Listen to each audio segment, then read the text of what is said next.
Welcome to the Rugby Obsession Deep Dive. Great to be here.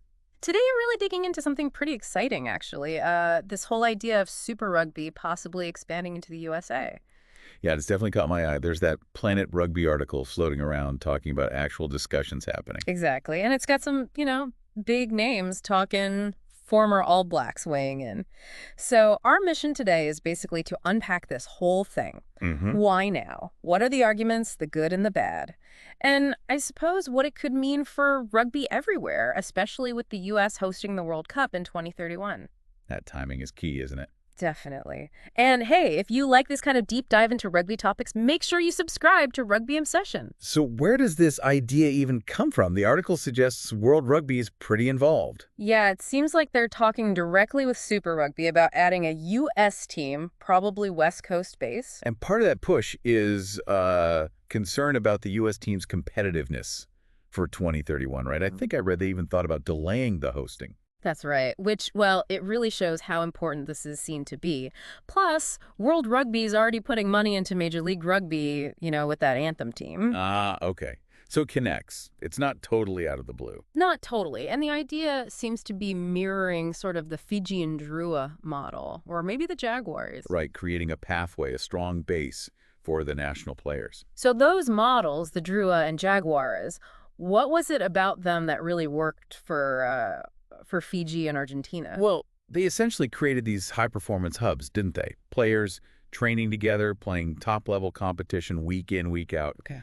That consistency, playing against the best, under good coaching, it just lifts a whole standard. You saw it directly impact the national teams. I mean, Argentina's World Cup runs, a lot to that Jaguars setup. Right. That makes sense. Now, Mils Muliaina, the article mentions him being really keen, calls it a goodie. Oh, yeah, Mills was really enthusiastic, but he also brought up, learning lessons from both sides. The Jaguars' success, but also, crucially, the Sunwolves' failure. Ah, the Sunwolves. Yeah. Yeah. What's the lesson there, according to Mills? It's about foundation, really. The Jaguars had that core of Argentinian talent, guys invested in the system. The Sunwolves, well, they struggled with that consistent local identity, didn't they? Yeah, they did seem a bit cobbled together sometimes. Exactly. So Mills is saying, if you do this in the U.S., you got to build that strong American core from day one. Take time, maybe 2-3 years to get it right. Okay, build it properly. But then Muliaina says something else quite eye-catching. He thinks a U.S. team could tempt South African players back. He even names Manny Libbok. Yeah, that was a bold call. Yeah. His thinking seems to be, look, new market, big country, super rugby structure. Maybe that's attractive for top players looking for something different. Like a new frontier sort of thing. Sort of, but it immediately throws up that question. What's the priority? Get big names in, quit for results, or focus purely on developing the U.S. players? And that's where Jeff Wilson comes in, sounding maybe a bit more cautious. Right. Wilson's point is you absolutely need a good number of American players involved from the get-go. Why is that so critical for him? For two reasons, really. One, to actually improve the U.S. national team, which is part of the goal, right? Sure. And two, for the fans. To capture the imagination locally, it needs to feel like their team. American players are key to that connection. He points back to the Sunwolves again. A lack of a strong roster hurt their momentum. So that local connection is vital. Then you've got Justin Marshall adding another layer, patience. Yes, Marshall emphasizes patience. He brings up the Jaguars again, reminds us they didn't hit the ground running instantly, took them time to build that 2019 final. Okay, fair point. And Moana Pacifica, too. And Moana Pacifica, yeah. Showing steady improvement. It just takes time. His idea seems to be maybe start with a core of the best U.S. guys, add some international experience, but give it time to gel and develop. If you're finding this breakdown useful, folks, do hit subscribe on Rugby Obsession to get more discussions like this. So we have Muliaina maybe looking towards South Africa for players. But then Stephen Donald throws another name in the hat, Argentina. Ah, interesting. What's his reasoning?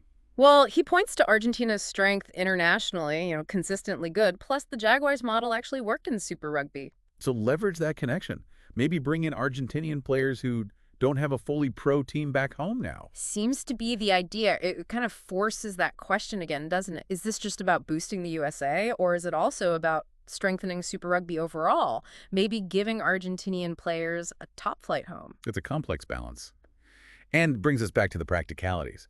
Jeff Wilson had more to say on that, didn't he? about resources. Yeah, he was very clear. This team needs to be, quote, well-resourced straight away.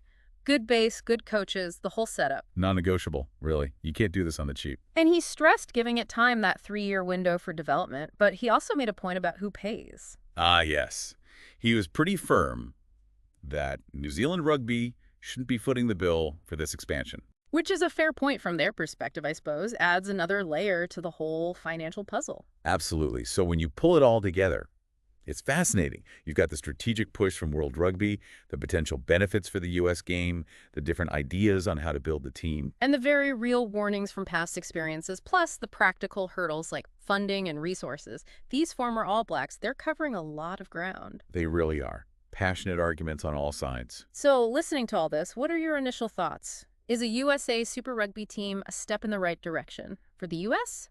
For the global game? We are genuinely curious to hear what you think, so let us know. Yeah, drop a comment.